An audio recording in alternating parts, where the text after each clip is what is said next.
Welcome to another episode of Barkman Saturdays. And this week I also decided to take a look at Tad, the Lost Explorer, a film that, falls in the worst category of films in my opinion.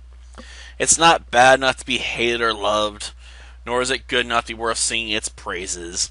It's one of those films that's just, middle of the road. It's mediocre. It's a forgettable little title that you're probably going to watch once, put on your shelf, and never think about again. And those are the worst films to discuss because there's just not much you can say about them. There's no memorable scene or anything to this film that it's gonna be like, yeah, I gotta watch this again because I gotta see that again.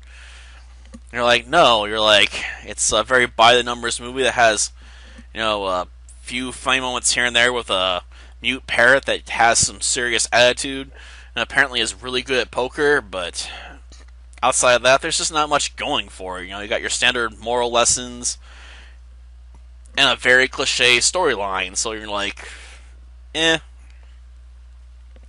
In fact, the most interesting things about this film and what drew me to it in the first place was the fact the main character, is obviously meant to look like Indiana Jones because of the hat, so he's got to have a scene where he saves the hat from being crushed, from a trap, in an ancient temple, and the fact that, they use the Indiana Jones text on the back of the box, and it comes, to the top at least, based on the text used in the titles on Indiana Jones. They're obviously ripping that off to further remind you that this character is meant to be a knockoff or parody of one of the most famous archaeologists in fantasy history, Indiana Jones.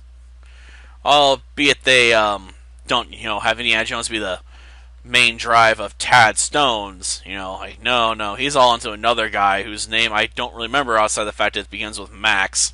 So we can call him Max Moron because he's obsessed with becoming immoral but doesn't realize, there's a price to pay for immortality.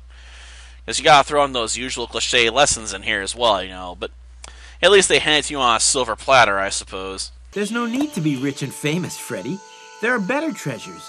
The best one is being with the people you love. Blah, blah, whatever you say. But yeah, Tad Lost Explorer, is a film that, you can watch it and maybe get something out of it. Or you can skip it and feel safe and know you probably didn't miss much of anything.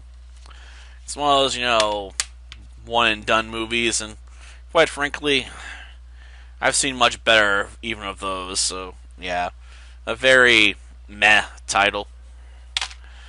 Oh well, I can't always find winners, in the thrift stores and bargain bins. Not ever am I gonna go and find, hobo with a shotgun for $1. Yeah, that one's on the list of movies to cover, but I figure a movie with a title that awesome requires company to watch it. But yeah, as far as Ted Lost Explorer is concerned, watch it if you want. If you don't want to, don't feel bad. You're not missing much. Till next time, then. See ya. A mute parrot who was also a card shark? I must be cinched. Now I have nothing. Nothing! Money isn't everything. I'm too broke to believe that.